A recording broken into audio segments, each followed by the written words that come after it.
Kes kematian angkara COVID-19 semakin hari mencatatkan peningkatan yang cukup ketara. Kalau kita lihat sepanjang tahun lalu, 3 angka tu dah cukup untuk menakutkan rakyat Malaysia. Namun hari ini, dia melonjak lagi lebih drastik kepada lebih kurang 5 kali ganda dengan dalam tempoh 5 bulan ini. Apa sudah jadi? Dan ada juga masyarakat yang masih tidak boleh menerima kenyataan yang bahawa COVID-19 ini bukan satu agenda. Guys, COVID-19 is real, guys. Dan untuk topik hari ini di pentas pemimpin baru Naab, anda bersama dengan saya Faiz Arif, kita akan membicarakan COVID meroket. Apa sudah jadi ni, dan bersama-sama dengan saya pada waktu dan ketika ini ialah Dr. Nurul Ashikin yang merupakan Ketua Pejuang Wanita Muda Malaysia. Dan tentu ditemani saya juga bukan seorang yang berhormat, Dr. Afif Baharudin selaku Timbalan Pengerusi Biro Penerangan Bersatu. Assalamualaikum, Doktor. Assalamualaikum. Baik, dengan tajuk COVID meroket, apa dah jadi ni? Macam mana ni, Doktor? Apa nak jadi ni kes COVID-19 di negara kita ni, Doktor? Doktor yang mana satu? Dua doktor. Tak apalah, mungkinlah awal ni kalau kita berborak-borak sikit lah pada kenyataan kes hari demi hari, kejap naik, kejap turun, kejap naik, kejap turun. Mungkin kalau boleh kita bermulakan perbincangan kita dengan yang berhormat Dr. Afif Baharudin selaku Timbalan Pengerusi Biro Penerangan Bersatu. Dr. Baharudin, Dr. Afif, sebelum ni kita dah dibiasakan dan pernah pun dengar remix iaitu pasal PKP, PKPD, PKP kan. Sebab saya ada remix lagi. So itu adalah salah satu usaha untuk kita mengekang COVID-19 tu. Tapi hari demi hari kita lihat macam tak ada fungsi pun sebenarnya. Jadi apa pendapat anda, Dr. Afif? Terima kasih pada Sina atas sambutan untuk program pada petang ni. COVID meroket apa nak jadi ni. Saya tak tahu lah, saya baru nak apa, saya rasa sudah lama lah. Jadi, terima kasih pada Sina kerana menjemput saya. Pertama kita kena acknowledge, kita kena terima bahawa COVID sekarang, situasi wabak COVID, pandemik COVID-19 di Malaysia sekarang memang kita berhadapan dengan gelombang yang ketiga. Yang mana kes malam saja pun 7,478 kes dilakukan oleh kita kesihatan, kes baru, dan juga jumlah kematian pun semakin bertambah dan kes memang tengah tinggi. Dan kita juga sejak 25 hari bulan yang lepas kita telah melaksanakan MCO kali yang ketiga seluruh negara. Pertama kita kena terima bahawa virus ini sudah ada dalam komuniti untuk beberapa ketika. Sejak daripada ketika wabak yang gelombang kedua hujung tahun lalu, kemudian membawa kepada awal tahun ini, dan sekarang ini kita berhadapan dengan gelombang ketiga dan ini adalah MCO yang ketiga. PKP, PKPD, PKPB, PKPP memang is mouthful lah, susah kadang kita nak sebut, nak faham. Saya sendiri pun kena baca dan nak fahamkan beza-beza dia, kriteria dia, apa SOP dia. Dan sekarang semua PKP. Satu kita kena faham dan terima bahawa lebih setahun kita bercakap tentang norma baru, kita bercakap tentang SOP, tentang PKP ini adalah sebahagian daripada usaha dan langkah untuk kita mengekang penularan wabak. Pertama, tujuan dia pastinya untuk melindungi nyawa dan juga untuk memastikan kelangsungan hidup rakyat dan juga kita sebagai individu dalam suasana COVID. Tetapi PKP, PKPD apa semua ni is not the final solution. Yang ni kita kena faham. Daripada awal lagi kita dah sebut, bahkan recommendation daripada WHO pun, lockdown is not the solution. Lockdown is just a method atau satu langkah, measures yang kita ambil untuk melandaikan lekuk atau to flatten the curve. Bahasa popular dia flattening the curve. Sebab kita nak delay daripada dia jadi exponential, jadi terlampau besar jumlah jangkitan tu, jadi kita restrict mobility orang ni. Macam yang DG Tan Sri Datuk Nur Hisham sebut pada ni, baru ni, virus tu tak bergerak, tapi orang bergerak.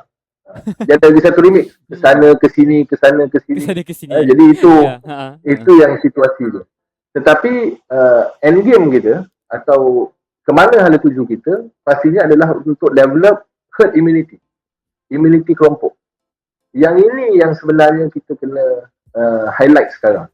Immunity kelompok ni dicapai melalui selain daripada orang yang dah kena jangkit tu dan survive, adalah melalui vaccination. Tujuan vaksinasi ni adalah untuk kita dapat herd immunity atau immunity Baik. kelompok ini. Dan untuk dapat immunity kelompok ini, Uh-uh. dia perlukan semua orang. Sebab tu vaksin ni bukan sebab saya seorang atau sebab orang lain, tetapi sebab to develop the herd immunity.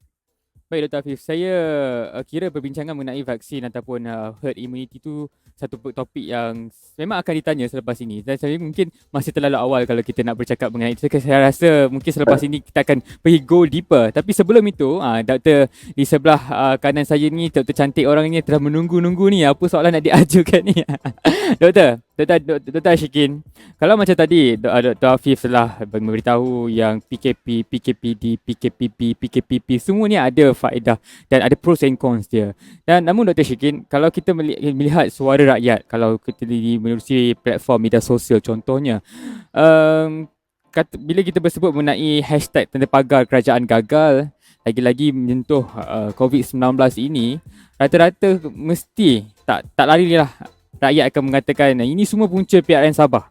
Tapi sebenarnya di sebalik daripada punca PRN Sabah tu, bagaimana pula kalau rakyat sendiri yang juga salah satu penyumbang kepada COVID-19 ini terus naik dan naik.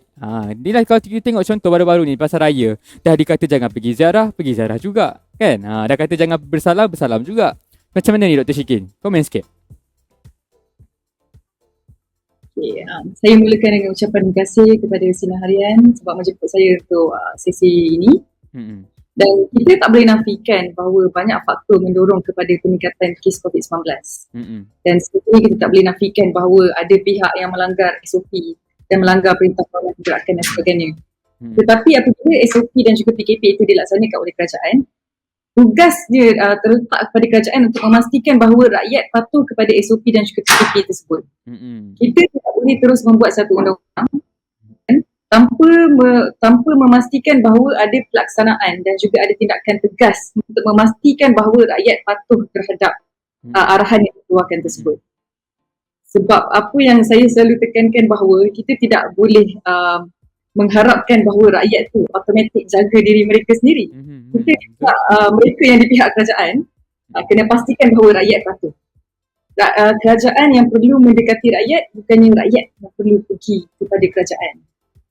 Dan walaupun saya nampak jugalah yang kita ada hari tu dalam kes raya, ada beberapa kes yang viral, orang berziarah dan sebagainya. Tapi di manakah penguatkuasaan sewaktu itu? Sepatutnya rondaan tu perlu lebih kerap, perlu ada collective responsibility juga, semua orang turut sama membuat aduan. Dan sebab tu yang selalu juga berlegar di media sosial bahawa SOP ni agak longgar. Bukan aja dari segi ziarah, kita lihat di kedai-kedai juga kita nampak ada kedai yang mengamalkan bahawa pemeriksaan di hadapan, limitkan bilangan orang yang masuk. Tapi banyak juga kedai yang tidak ada kan. In fact kedai kat kawasan rumah bila saya pergi pun tak ada penjagaan.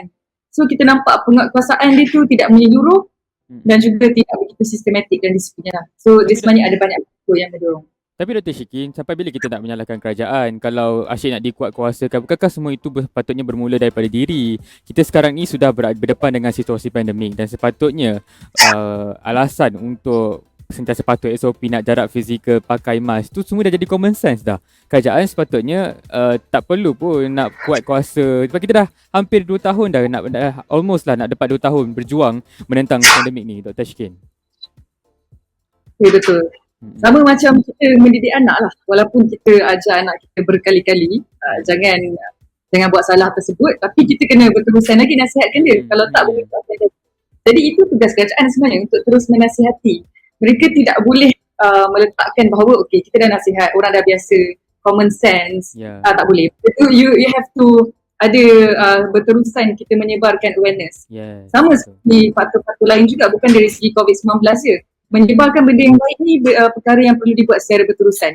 Kita tak boleh buat assumption bahawa benda dah lama, dah dekat 2 tahun, orang dah tahu, orang akan ikut.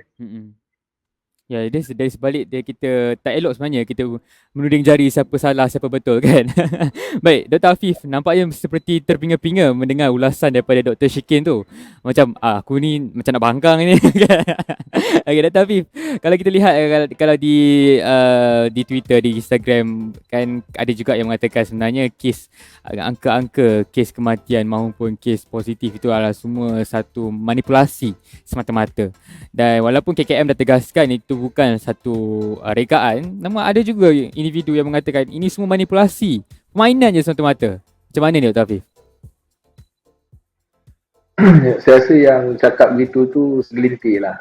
Tidak ramai yang menyatakan bahawa situasi COVID kita ni adalah satu mainan, satu konspirasi atau satu hoax yang direka-reka untuk menakutkan rakyat. Saya percaya majoriti rakyat, masyarakat di luar sana memang yakin bahawa dan tahu maklum tentang situasi COVID. Cuma cabaran terbesar mana-mana kerajaan atau pemerintah adalah untuk educate atau mendidik rakyat dalam masa yang sama memperkasakan rakyat. It's about self-empowerment. Pertamanya dia akhirnya orang Melayu selalu cakap tepuk dada tanya selera, atau tanya iman lah, kalau yang Islamik sikit tanya iman. Kita kena tanya balik pada diri kita, adakah kita benar-benar jangan kata comply pada SOP, tetapi mengambil langkah yang perlu untuk kita mencegah diri kita daripada dijangkiti virus COVID. Pertama. Keduanya, adakah kita benar-benar melaksanakan apa yang perlu kalaulah kata keluarga kita positif contoh. Macam mana kita kuarantin di rumah, atau adakah kita benar-benar melaksanakan lockdown, self lockdown, pengasingan kendiri, adakah kita benar-benar buat benda ini saya rasa yang kita perlu lihat balik bagaimana dari segi messaging. Saya ingat kerajaan dan juga pelbagai pihak media, pihak sekolah, pihak semua kita mobilize.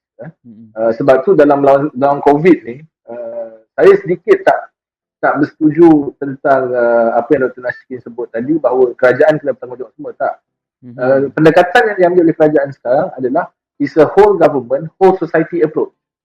Bermakna setiap daripada kita, dari segi kerajaan, dari segi rakyat, dari kita sebagai individu, kita kena mainkan peranan kita walau sekecil mana untuk kita berdepan dengan COVID-19.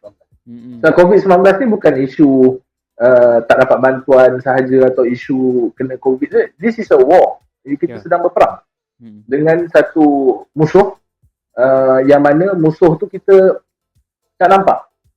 Sebab tu pada saya dalam apa juga situasi sebagai warga negara, sebagai anggota kepada masyarakat Malaysia, bangsa Malaysia, kita kena mainkan peranan kita. Baik orang politiknya, baik individunya, selebriti ke bukan selebriti ke. Sebab kalau kata kita, yalah, saya ambil contoh mudah lah. Betul, kita memang kalau boleh siapa saja tak ikut SOP kita akan saman. Tapi kita pun kena faham berapa ramai anggota polis kita yang perlu ada di luar sana untuk memantau semua ni. Pertama. Betul. Keduanya, kita sendiri sebagai rakyat, kalau kita tahu benda tu melanggar SOP, kenapa kita buat lagi? Tak kisahlah ahli politik ke, rakyat ke, siapa saja. Jadi benda ni yang saya rasa kita perlu tekankan bahawa we have to empower ourselves. Saya tahu bukan mudah untuk kita ikut SOP ni. Terutamanya siapa-siapa saja. Dari segi perniagaannya, nak buka kedai macam mana, nak pergi sekolah macam mana. Betul. Bukan benda yang mudah. Dalam setahun ni macam-macam benda kita kena buat. Dalam setahun ni kita nak kena belajar, anak kita nak belajar PDPR macam mana. Kita nak buka kedai, kita nak kena tahu macam mana nak letak meja apa semua, nak sanitize berapa kali. Semua orang sedang memainkan peranan. Tetapi untuk kita mengatakan bahawa hanya kerana kes meningkat, maka ini kerana kerajaan tak kawal, tak pantau SOP. Saya ingat kerajaan dah maklum SOP ni sekian-sekian waktu. Kalau kena compound, kena bayar RM10,000 contoh. Betul. Dia masalah dia bila ada polis compound orang yang sama juga akan datang kata kenapa compound rakyat. Tapi dalam masa sama minta supaya kerajaan ambil tindakan. Jadi kita tak boleh nak puaskan hati semua orang. Tetapi yang saya lebih yakin adalah yang kita patut messaging kita atau harapan kita adalah setiap daripada kita sendiri ambil tanggungjawab untuk mematuhi SOP. Dan keduanya, mencegah diri kita daripada dapat COVID-19. Baik. Ini saya rasa yang perlu kita inculcate dalam jiwa setiap warga yang ada. Dan tapi saya juga melihat bahawa hari ini usaha yang lebih kuat kita kena buat adalah untuk nak menangani berita-berita palsu ni. Yang kata bahawa macam tadi lah, jumlah yang kena COVID ni tipu je, tak betul. Vaksin ni kalau ambil boleh mati. Ya, itu adalah macam-macam. Ya, betul. Yes, kita lihat je perbincangan itu nampak macam Dr. Afif dan Dr. Shikir macam seolah-olah ada perkara yang ada yang setuju, ada juga yang tak setuju. Dan saya juga tertarik mengenai perkataan yang baru saja disebut mengenai golongan anti vaksin itu sendiri. Yang mana kalau kita lihat isu sekarang ini masih ada rakyat, kalau kita lihat tak kisahlah berada di luar bandar ke atau di bandar ke, dakyah-dakyah melalui golongan anti vaksin ni tak habis-habis nak beritahu yang kita nak ambil vaksin sebab kita nak turunkan keluk COVID-19, kurangkan jangkitan. Namun Dr. Ashikin, dan melihat peristiwa yang hari ini dengan ada wap bunga cengkehnya lah, yang kata ada injection kalau kita ambil vaksin ada chip kat dalam tu lah kan. So benda-benda macam ni macam mana ni kita kalau kita melihat kepada pandangan Dr. Shikin, kalau kita nak bagi tahu dia orang ni macam tak perlu kot benda-benda yang mengarut-mengarut ni. Kalau minyak belacak korang boleh percaya, takkan vaksin yang bagus macam ni korang tak boleh percaya kan? Dr. Shikin, macam mana? Sebelum saya jawab pasal vaksin tu, saya kena betulkan sedikit pernyataan Dr. Afif tadi.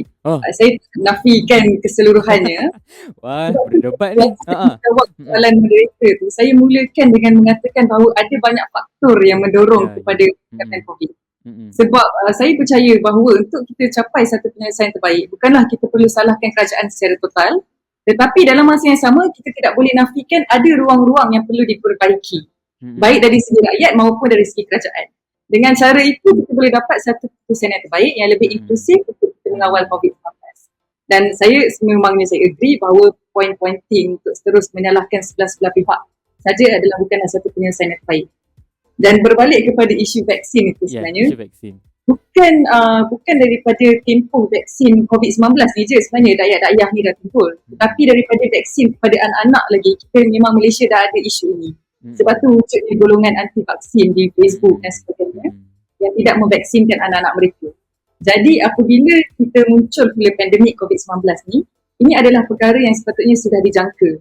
Bahawa apabila kita nak memastikan bahawa rakyat akan memvaksinkan diri mereka pada COVID-19, memerangi golongan yang anti vaksin ini juga perlu ada dalam agenda. Sebab itulah saya saya merasakan bahawa kita perlu pendekatan yang berbeza untuk mereka yang di luar bandar, yang tidak ada akses di social media, termasuklah mereka golongan berusia yang main WhatsApp dan sebagainya, yang ada mesej-mesej terakai yang sebarkan bahawa WhatsApp ini bahaya dan sebagainya. So, betul. Pendekatan berbeza. Untuk anak-anak muda ni kita boleh sebarkan melalui media sosial dan sebagainya. Tetapi untuk golongan yang berusia ni, mungkin perlu ada cadangan ataupun gerakan yang bergerak mengikut zon, kampung dan sebagainya, beri penerangan dan sebagainya. Ataupun saya boleh kongsi satu perkara yang dibuat di Jepun. Sebab sebelum ni saya tinggal di Jepun agak lama. Dia menggunakan data pendaftaran penduduk sendiri. Macam di Malaysia kita ada Jabatan Pendaftaran Negara. Jadi di sana pun sama. Dia ada Jabatan Pendaftaran Negara dia. Jadi mereka yang berdaftar kepada negara itu ada alamat dia.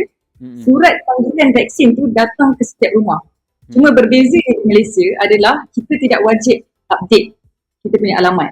Maksudnya bila pindah tak ada siapa yang check you update tak you punya alamat. Tapi di Jepun itu adalah wajib, dan kalau you tidak update you punya alamat, dia akan jadi satu masalah yang besar, you kena tindakan kerajaan dan sebagainya. Dan memang wajib update. Jadi mereka senang nak hantar surat panggilan vaksin berserta dengan tarikh ke rumah. Maksudnya tak ada siapa yang akan terlepas. Dan jika you tidak pergi, you punya medical check up dan vaksin dan sebagainya, mereka akan call, social worker akan datang. Jadi saya merasakan itu antara perkara yang mungkin kerajaan kita boleh lihat. Untuk kita menggunakan data sedia ada di Jabatan Pendaftaran Negara, Jabatan data di Kementerian Kesihatan pun sebenarnya kita ada banyak orang yang pergi klinik kerajaan, hospital. So why not kita gunakan data-data ini, manfaatkan, hantar surat panggilan ke rumah, daripada situ bedahkan sekali risalah-risalah supaya mereka yang berusia boleh baca. Dalam risalah tu letaklah supaya mereka faham bahawa vaksin ini tidak bahaya dan sebagainya. So ada perkara yang bagus juga kita lihat cara yang negara lain buat, dan dengan harapan daripada situ kita boleh tambah baik apa yang perlu di negara kita. Baik. Bila kita bercakap mengenai vaksin, lagi-lagi kita boleh cakap mengenai program imunisasi COVID-19 kebangsaan.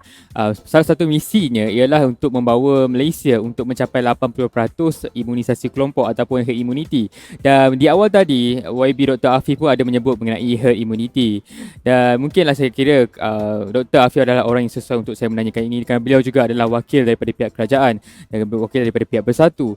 Jadi Dr. Afif, bagaimana usaha yang sepatutnya yang kita harus dipraktikkan atau dipandang serius agar herd immunity atau imunisasi kelompok, sasaran 80% imunisasi kelompok ini dapat dilaksanakan bagi menangani wabak COVID-19 di negara kita ni, YB?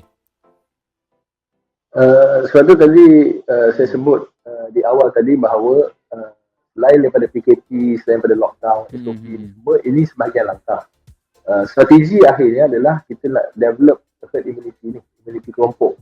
Betul. Yang mana immunity kelompok ni hanya kita boleh capai apabila insyaAllah lepas 80% daripada rakyat, populasi rakyat tu telah divaksinasi atau telah develop. Jadi sebab tu saya sebut tadi, vaksin ni dia bukan soal kita sebagai individu saja. Dia bukan soal kita seorang dapat vaksin maka kita terlindung daripada COVID. Dia adalah kolektif sebenarnya. Bila 80% daripada populasi telah divaksin, maka seluruh populasi Malaysia ni telah develop satu immunity kelompok. Mana kita semua ni dah terhindar daripada sama ada dijangkiti atau kalau dijangkiti sekalipun, kita tak akan develop tahap yang lebih kritikal atau kronik. Dan dalam usaha sekarang ni, betul sekali kerajaan mengambil pendekatan untuk mendaftar, sebab dia volunteer. Kita tak boleh nak paksa, kita volunteer siapa yang nak untuk daftar. Tetapi mungkinlah ada sedikit tricky.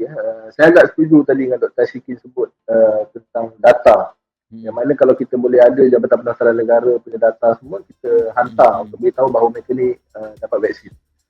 Mungkin saya tak tahu, saya pun tak berani nak cakap sama ada ni adalah pilihan kerajaan, tapi pilihan kerajaan sekarang adalah kita kena pergi daftar. Mungkin lagi satu approach yang kita boleh ambil adalah opt-out. Opt-out ni maknanya siapa tak nak pergi register. Siapa nak, maknanya kita anggap semua rakyat automatik nak, siapa tak nak pergi register. Dan kita tahulah siapa yang tak nak sebenarnya. Paksa ke macam mana ni? Kalau nak macam kita tak paksa, maknanya you opt in dulu. Semua orang ni automatically dapat temu janji. Tetapi sebab sekarang ni kita kena register. Saya tahu Dr. Ashikin dah dapat vaksin belum?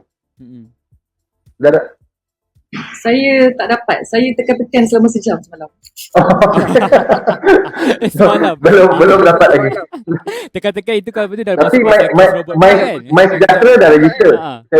Saya percaya My Sejahtera dah register lah. Dah register. Tapi itulah status dia berbulan lagi under assessment.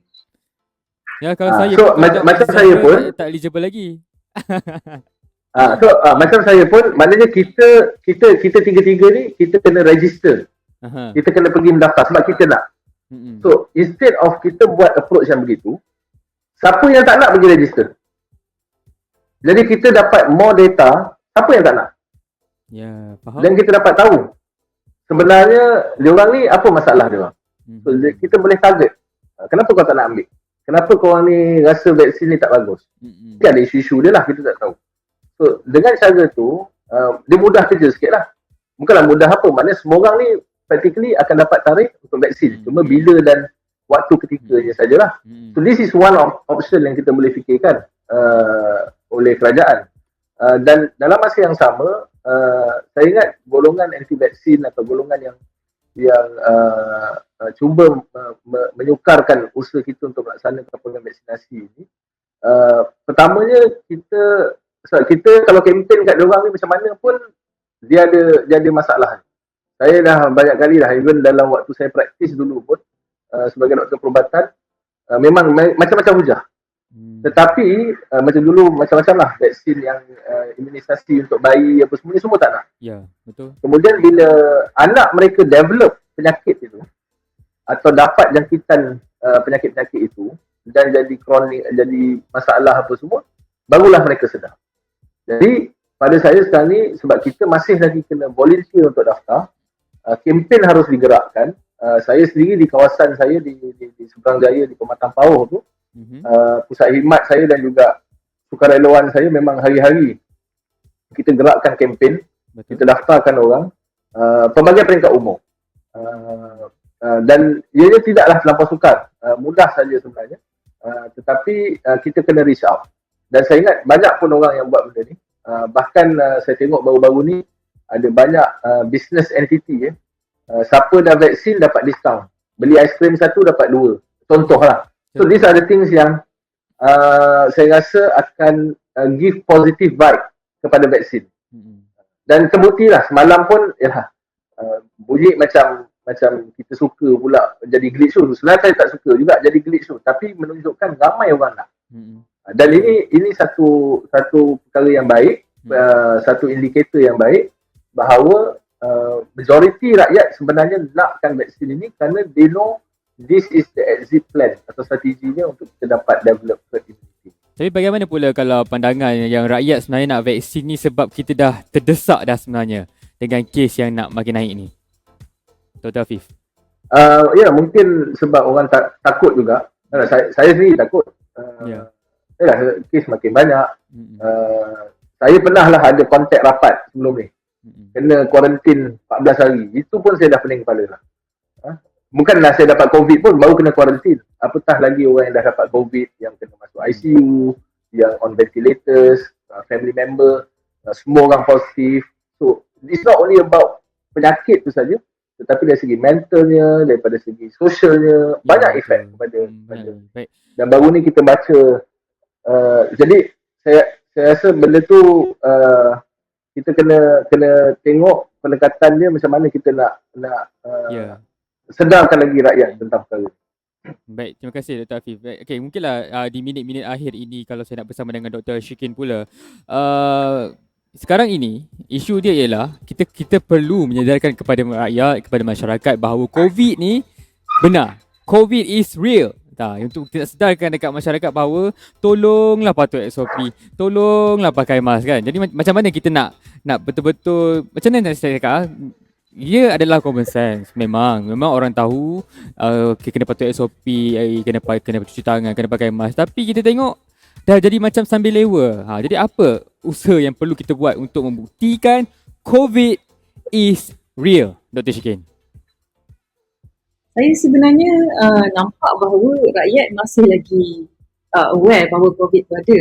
Dan sebenarnya tidaklah pula terserempak di sekeliling ataupun nampak bahawa orang dah mula tidak pakai mask ataupun sebagainya. Dan sanitizer pun I think is everywhere kan. Semua kedai pun ada semua. Pada saya mungkin ada segelintir lah kot yang rasa bahawa COVID ni bukan satu perkara yang betul. Dia rasa macam common flu kan. Sekadar sesuatu biasa dan sebagainya. Yang itu memang biasalah. Semua negara pun buat benda yang sama. Kita sentiasa menyebarkan awareness, menyebarkan kesedaran. Walaupun benda ni dah nak dekat 2 tahun, kesedaran tu berterusan. Dan kalau kita baca akhbar-akhbar di negara lain pun, mereka punya peningkatan untuk kesedaran terhadap COVID tu tidak diberhentikan walaupun kes tu dah berkurangan seperti di New Zealand dan sebagainya. Mereka terus lagi mewar-warkan mengenai COVID-19. Jadi perkara yang sama perlu dibuat di Malaysia dan saya percaya memang itu pun yang sedang dibuat. Orang berterusan menyebarkan awareness. Betul. Cuma yang saya nampak, gerakan kita di Malaysia ni lebih kepada di media sosial, di TV dan sebagainya. Tetapi untuk capai kepada mereka yang tiada akses kepada internet ni yang saya nampak kita masih ada kekurangan. Sebagai contoh, dalam tidak lama sebelum ni saya ada hantar bantuan, I think last month tu. Saya hantar bantuan ke kampung orang asli. Dan bila kita ke kampung orang asli tu memang dia tak nampak langsung lah sesiapa pun pakai mask, tidak nampak ada orang bagi penjarakan dan sebagainya, tapi kita tetap kena masuk kawasan tu bagi bantuan dan kita lah yang kena berjaga-jaga, kita kena pakai mask, kita kena sanitize dan sebagainya sebab kesedaran tu tidak sampai kepada mereka yang berada di luar bandar, mereka di kampung. Jadi part tu yang saya rasa kerajaan kena improve dan bukan saja kerajaan, sebenarnya semua orang kena improve. Dan kalau ada kampung berdekatan, ketua kampung mungkin boleh ambil peranan juga pergi ke sana dan beri kesedaran sebab dalam menghadapi COVID ni sebenarnya dia dah perlukan satu sistem bahawa collective responsibility, maknanya semua orang terkejut saja. Kalau tidak, dia akan jadi lebih susah untuk kita mengawal satu wabak berjangkit. Ya, betul. Baik. Nampak yang part yang kita kena improve sebenarnya adalah untuk golongan luar bandar. Tapi kalau sebenarnya golongan luar bandar kita fahamlah bagaimana keadaannya, tapi di yang duduk di kawasan urban ni sebenarnya ini pernah berlaku pada saya bila saya menegur kenapa tak pakai mask. Dimarahnya saya pula. Dia kata suka hati aku lah kan. Aku nak mati, aku tak menyusahkan kau. Dia boleh cakap macam tu kan. So kita harap isu-isu macam ni tak akan berlaku lagi lah, sebab yes, macam saya katakan tadi, COVID-19 ni bukan satu perkara yang main-main. Kalau di Sungai Buloh pun, mayat-mayat sudah ditempatkan dalam kontena. Dan kalau di Maep sudah pun dah penuh. So, macam mana lagi kita nak buktikan yang bahawa COVID-19 ni bukanlah satu perkara yang boleh dibuat main. Jadi itulah perbincangan kita untuk PBNU episod kali ini. Saya nak ucapkan terima kasih kepada Dr. Afif selaku Timbalan Pengurusi Biro Penerangan Bersatu di atas hujah-hujah yang diberikannya, dan juga yang cantik molek Dr. Nurul Ashikin selaku Ketua Pujuanita Muda Malaysia. Terima kasih diucapkan kepada pemimpin muda yang berkaliber ini dalam memberikan hujah-hujah mereka tentang COVID meroket apa nak jadi. Jadi saudara, sebenarnya nasihat telah pun berulang kali kita titipkan, kita beritahu kepada masyarakat untuk kita sedar akan penularan COVID-19 di negara ini.